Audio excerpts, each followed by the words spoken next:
네, 샬롬.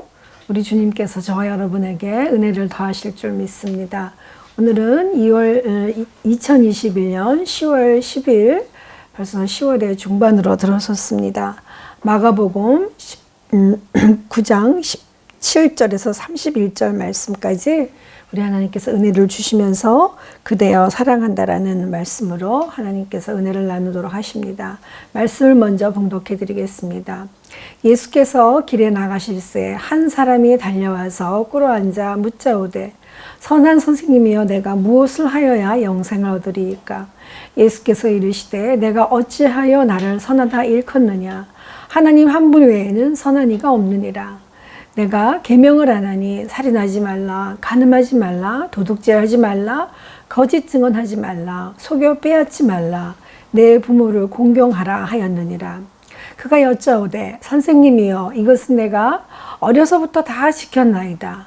예수께서 그를 보시고 사랑하사 이르시되 네게 아직도 한 가지 부족한 것이 있느냐? 거기서 가서 네게 있는 것을 다 팔아 가난한 자들에게 주라. 그리하면 하늘에서 보화가 내게 있으리라. 그리고 와서 나를 따르라 하시니 그 사람은 재물이 많은 거로 이 말씀으로 인하여 슬픈 기색을 띠고 근심하며 가니라. 예수께서 둘러보시고 제자들에게 이르시되 재물이 있는 자는 하나님의 나라에 들어가기가 심히 어렵도다 하시니 제자들이 그 말씀에 놀라는지라. 예수께서 다시 대답하여 이르시되 얘들아 하나님의 나라에 들어가기가 얼마나 어려운지 낙타가 바늘기로 나가는 것이 부자가 하나님의 나라에 들어가는 것보다 쉬우니라 하시니 제자들이 서로 놀라 서로 말하되 그런즉 누가 구원을 얻을 수 있는가 하니 예수께서 그들을 보시며 이르시되 사람으로는 할 수 없으되 하나님으로는 그렇지 아니하니 하나님으로서는 다 하실 수 있느니라. 베드로가 여짜와 이르되 보소서 우리가 모든 것을 버리고 주를 따랐나이다. 예수께서 이르시되 내가 진실로 너희에게 이르노니 나와 복음을 위하여 집이나 형제나 자매나 어머니나 아버지나 자식이나 전토를 벌인 자는 현세에 있어 집과 형제와 자매와 어머니와 자식과 전토를 100배나 받되 박해를 겸하여 받고 내세에 영생을 받지 못할 자가 없느니라. 그러나 먼저 된 자로서 나중되고 나중된 자로서 먼저 될 자가 많으니라. 아멘. 그 탈무드라는 책이 있습니다. 그것은 그 유대인의 정신적 지주 역할을 해온 아주 잠언과 같은 경전이자 그런 계통의 책입니다. 거기에 이런 글이 있습니다. 사람을 평가하는 기준이 세 가지라고 이렇게 탈무드는 제시하고 있습니다. 첫 번째는 카이소, 돈이고요. 둘째는 코소, 술이고요. 세 번째는 카아소, 분노입니다. 먼저 돈주머니, 돈 카이소는 사람의 인격을 측정하는 가장 좋은 방법 중 하나로서 돈을 줘보면 알 수 있다는 것입니다. 그 사람이 돈을 어떻게 쓰고 처리하는가를 보고 그 사람의 인격을 알 수 있다는 말입니다. 그만큼 사람은 돈을 좋아하고 돈이 있어야 하기 때문일 것입니다. 요즘 대학가에서는 당신이 50억 게임을 즐기는 동안 청년들은 죽어가고 있었다라는 제목의 대자보가 붙고 박탈감닷컴이 등장했다고 합니다. 이 박탈감닷컴은 지난 6월 박성민이라는 그 청와대 1급 청년 비서관 임명 직후에 만들어진 웹사이트로서 또래 청년들은 누군가의 열정이 또 누군가의 목숨보다 비싸게 매겨지는 현실에 분노한 글들이 계속 올라오고 있다고 합니다. 어떤 사람에게는 상상도 안 되는 액수의 돈이 또 다른 사람에게는 하루 품삯밖에 되지 않는 것처럼 여겨지는 이런 사회적인 부패 속에서 우리는 살아가고 있습니다. 그래서 결국 많은 사람들에게 이제 남겨진 것은 여기에 대한 분노의 허망감과 박탈감인 것입니다. 이처럼 돈은 모든 우리 사회의 윤리와 규범에 깊게 연결되어 있습니다.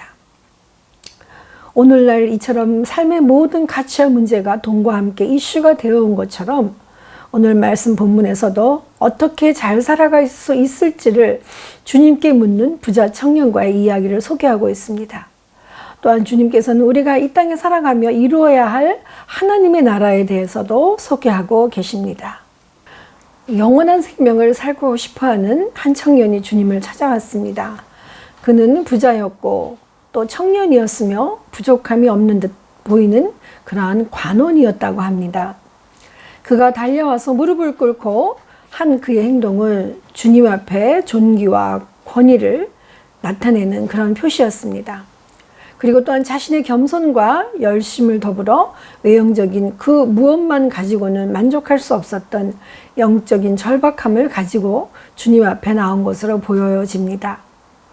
당시 사람들의 대부분의 사람들이 율법을 준수하면 하나님의 사랑을 받게 되고 그것이 영생의 첩경이라는 것을 믿는 것에 대해서 이 부자 청년도 같은 생각을 해왔던 것임을 알게 됩니다. 예수께서는 율법의 요구를 실현했는가 여부를 미리 물으시면서 그것을 지켰다고 할지라도 영생에는 이용할 수 없음을 본절의 말씀을 통해서 암시하고 있습니다. 21절을 보시면 예수께서 그를 보시고 사랑하사 이르시되 내게 아직도 한 가지 부족한 것이 있으니 가서 내게 있는 것을 다 팔아 가난한 자들에게 주라. 그리하면 하늘에서 보화가 내게 있으리라. 그리고 와서 나를 따르라고 하셨습니다. 이것은 우리의 소유의 모든 것이 사실 우리의 것이 아니라는 것을 말하고 계십니다. 모든 것은 하나님의 자원에서부터 흘러나온 것입니다. 그렇기 때문에 그가 원하는 영생을 이루기 위해 간단한 인간적인 선행을 다 율법의 가르침대로 했다고 해서 하나님의 모든 것을 드리는 것이 될 수 있겠습니까? 부자 청년은 자신이 어려서부터 율법을 다 지켰기 때문에 당연히 주님께로부터 칭찬을 받고 영원한 생명을 확보할 수 있다고 생각했던 것 같습니다. 그렇지만 그 마음의 중심에 진정 무엇이 있었는지 주님께서는 알고 계심을 그는 몰랐던 것입니다. 그렇다면 주님께서는 그가 정말 원하는 것이 하나님의 나라에 가고자 하는 영생에 대한 그 마음의 핵심이 어디를 바라보고 있는지 알고 계시는 겁니다. 그러면서 주님께서는 이제 어떤 제안을 하고 계실까요? 주님께서는 하나님의 사람들이 그 보물이 있는 곳에는 내 마음이 있다라는 것을 마가복음 6장 21절에 말씀하고 계십니다. 거기에서 그에게 네가 가지고 있는 모든 것을 다 팔아서 가난한 자들에게 주라. 그리고 와서 나를 따르라고 하셨습니다. 그러자 그는 재물이 너무 많기 때문에 이 말씀으로 인해서 마음에 근심을 띠고 슬픈 기색을 하고 떠나갔다고 하고 있습니다. 여기서 한 가지 부족한 것이라는 것은 영생을 얻는데 필수적이지만 그가 미처 갖추지 못한 한 가지 부족한 것을, 그것이 바로 내적인 순종함을 주님께서 말씀하고 계신 것입니다. 즉 하나님 나라를 갖추기 위해서는 자신의 비움 없이 순종이 되지 않는다는 것입니다. 실제로 청년에게 부족한 것이 많이 있었을지도 모릅니다. 그렇지만 그 가운데에서도 재물이 영생의 길을 가로막는 가장 치명적인 것이었다는 겁니다. 그렇지만 주님이 이와 같은 그의 선언은 경제적인 문제에만 국한된 것은 아닙니다. 이 부자 청년에게 재물이 영생의 길을 방해하는 것이긴 하겠지만 또 다른 사람들과 우리들에게 비춰보면 우리 지위나 신분의 안락함, 무사태평하고 안일한, 그리고 우리 스스로 움켜쥐고 있는 그런 것들입니다. 혹시 지금 여러분과 저에게 있어서 하나님보다 먼저 앞서고 집착하고 있는 것이 있지는 않으신지요? 실제로 영생의 길은 이러한 모든 것과 더불어 자기 자신을 포기하는 삶, 즉 자신을 비워내어 살아가는 것을 주님께서는 가르치고 계십니다. 아마도 이것이야말로 주님을 따르는 제자들의 삶이기도 할 것입니다. 그렇지만 주님을 따르는 삶이 하나님께는 기쁨이 되지만 주님을 떠난 청년들이나 아직 하나님을 잘 알지 못하는 제자들에게는 어쩌면 고통일 수도 있고 거룩한 부담이 될 수도 있겠습니다. 오늘 본문 24절에서 26절에 보시면 얘들아 하나님의 나라가 들어가기가 얼마나 어려운지 낙타가 바늘기로 나가는 것이 부자가 하나님의 나라에 들어가는 것보다 쉬우니라 하시니 제자들이 매우 놀라 서로 말하되 그런즉 누가 구원을 얻을 수 있는가 하니 이 뜻은 문자적으로 해석한다고 하면 그대로 부자가 적은 바늘기로 들어가는 것만큼 어렵기 때문에 부자는 천국 가기가 불가능하다고 해석할 수 있을 것입니다. 그러나 예루살렘 성벽 문 중에 가장 작은 바늘문이라는 문이 있는데 거기에는 약대와 같은 짐승은 들어갈 수 없다는 속담을 인용한 것입니다. 즉 부자와 재물이 많은 것은 그 자체가 죄가 아니라 부자가 되기 위해 그 중심에 하나님을 잊지 않고 오직 재물과 욕심에 눈이 멀어지는 것을 말하는 것입니다. 그렇기 때문에 하나님이 기뻐하실 일에 대해서 마음을 쓸 여지가 없는 것입니다. 예수님처럼 살다간 크리스찬 천재의사 장기려 박사는 1911년부터 1995년까지 85세를 사셨습니다. 그는 청년 시절 의사가 되기 전에 세상에 하나의 다짐을 마음에 품고 있었다고 합니다. 의사를 한 번도 보지 못하고 못 보고 죽어가는 사람을 위해 내가 평생을 바쳐야겠다라고 했습니다. 그분은 이 약속을 지키기 위해 오직 생명에 충실하고 건강할 때 이웃을 돕고 병났을 때 도움받자는 취지로 청십자 의료보험조합을 한국 최초로 설립을 하고 이것이 바로 우리나라 의료보험 제도의 모태가 되었다고 합니다. 주님의 기쁨이 되고자 하는 이 적은 약속 하나가 그 하나를 통해서 많은 사람들에게 큰 기쁨을 볼 수 있도록 하는 것입니다. 26절, 27절을 메시지 성경에서는 이렇게 번역하고 있습니다. 그러면 어느 누가 가망이 있겠습니까? 그들이 물었다. 예수께서 잘라 말씀하셨다. 너희 힘으로는 해낼 수 있다고 생각하면 전혀 가망이 없다. 그러나 하나님께 맡기면 얼마든지 가능한 일이다. 맞습니다. 주님께서는 우리의 모든 것의 주인이 하나님이신 줄 알고 맡기는 것을 보시고자 하십니다. 그러면 우리는 어떻게 맡기는 신앙을 가질 수 있겠습니까? 구약 성경에 가혹한 시련을 믿음으로 이겨낸 욥이라는 사람이 있습니다. 믿음의 시련에 대해서 많은 사람들이 욥과 같은 고난은 감당할 수 있겠냐고 회상을 합니다. 그는 고난 중에 이렇게 고백하고 있습니다. 그가 오른쪽에서 일하시나 내가 만날 수 없고 그가 왼쪽에서 돌이키시니 배울 수 없구나. 하나님이 나의 마음을 악하게 하시며 전능자가 나를 두렵게 하셨나니. 맞습니다. 우리는 다 믿음을 지켜내기 위해 삶의 어두운 동굴을 지나가야만 합니다. 그것이 길든 짧든 그리고 깊고 얕은 곳이든 어디든지 말입니다. 그리고 하나님께서 그것은 우리에게 주시는 각각 스스로에게 주시는 분량일 뿐입니다. 요람에서 무담 사이에는 고난이 있다고 합니다. 그러면 그 고난은 얼마나 깊고 멀겠습니까? 그러나 궁극적 목표로는 내 영혼이 구원을 얻고자 함인 것입니다. 그래서 베드로가 이렇게 주님께 동의를 얻고자 확신을 얻고자 다시 반문합니다.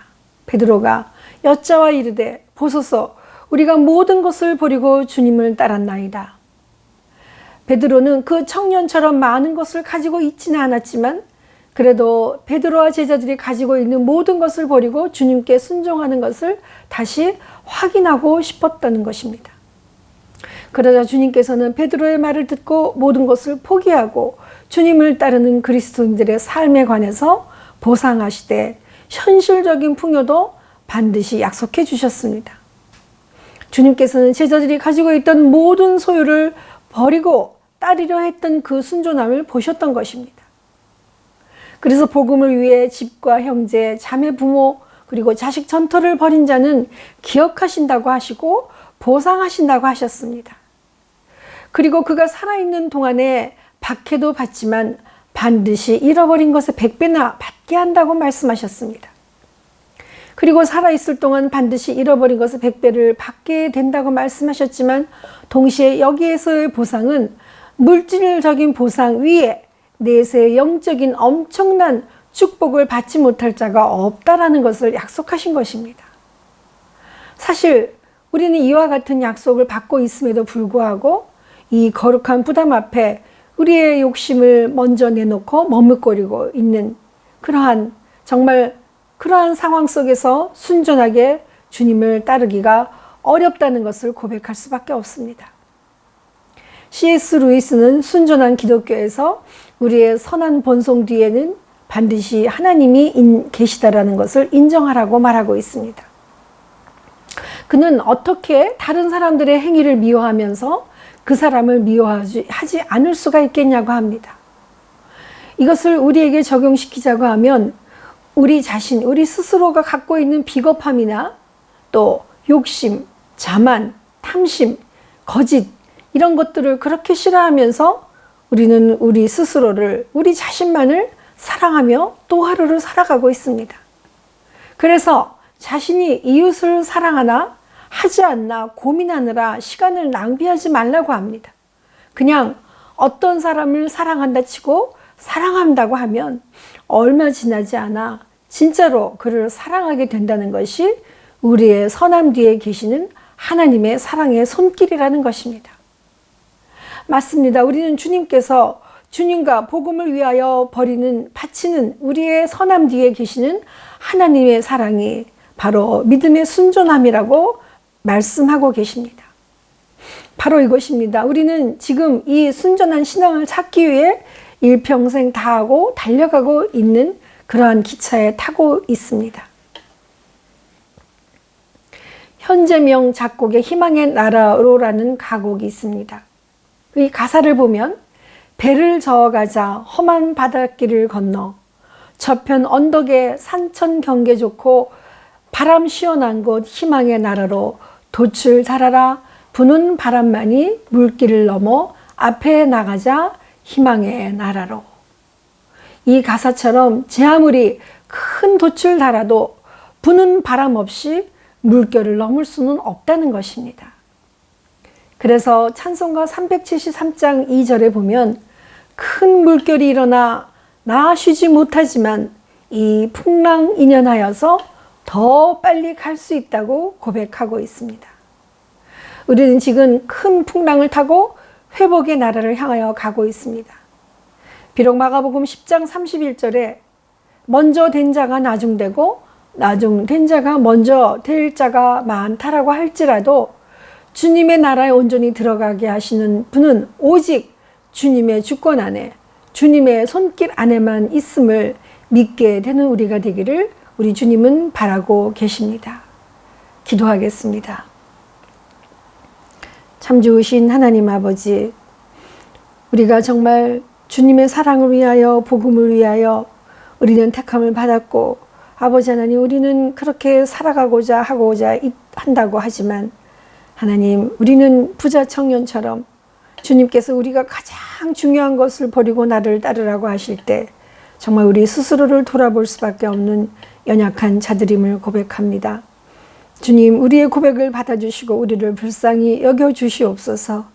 그래서 정말 아버지 하나님 우리가 하나님 앞에 먼저 드린 것 때문에 구원을 받는 것이 아니라 하나님께서 우리를 구원코자 하심에 그 큰 뜻이 있음을 먼저 믿고 오직 주님의 순전한 사랑 앞에 우리가 먼저 사랑함으로 말미암아 하나님이 이미 우리를 사랑하고 계셨음을 보여주는 그 순전한 하나님의 사랑 앞에 무릎 꿇게 하시고 순종하게 하여 주옵소서.